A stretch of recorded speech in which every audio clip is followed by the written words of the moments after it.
회오름교회 아침 말씀 묵상 시간입니다. 오늘도 여러분의 삶에 하나님의 사랑과 축복이 넘쳐나기를 소망합니다.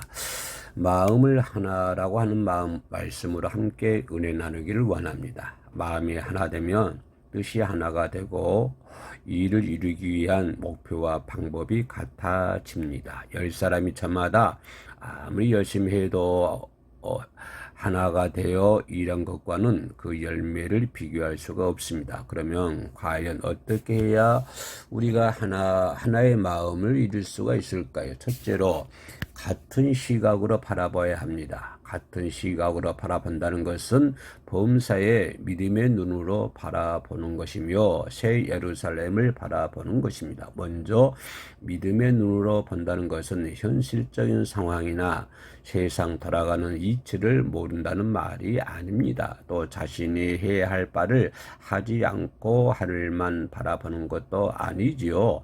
현실 상황을 아는 만큼 사람 힘으로 불가능하다는 것도 잘 깨달아 하나님을 믿고 그 뜻을 구해 나가는 것을 말하는 것입니다. 그러면서 자신이 할 바를 찾아 최선을 다해 믿음의 받침대로 만드는 것이죠. 다음으로 같은 시각을 갖기 위해서는 새 예루살렘을 바라보아야 합니다. 모두가 한마음이 되려면 천국 중에서도 새 예루살렘을 다 함께 바라봐야 됩니다.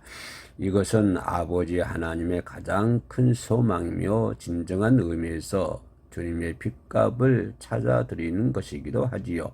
하나님께서는 여러분을 새 예루살렘에 이끌기 위해 경작이 끝나는 마지막 순간까지 포기하지는 않으실 것입니다. 둘째로 마음에 선한 것에 두어야 합니다.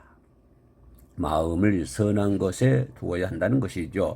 아무리 같은 목적을 가지고 일을 해도 서로 선을 마음에 품을 때라야 진정으로 하나 될 수가 있습니다. 마음이 얼마나 선으로 하나 되었는가에 따라 일을 쉽게 풀 수도 있고 그렇지 못할 수도 있는 것입니다.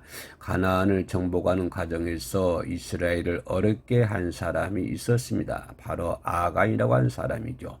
아간은 물질에 대한 욕심과 순종하지 않는 마음을 품었습니다. 선한 것을 품지 않았기에 마음이 하나 될 수가 없었던 것이죠. 결과적으로 자신이 멸망했을 뿐 아니라 이스라엘 전체에도 뼈아픈 아이성의 패배를 가져다 주었지요. 따라서 하나님의 일을 할 때에는 모두 함께 선한 것을 마음에 품어야 합니다.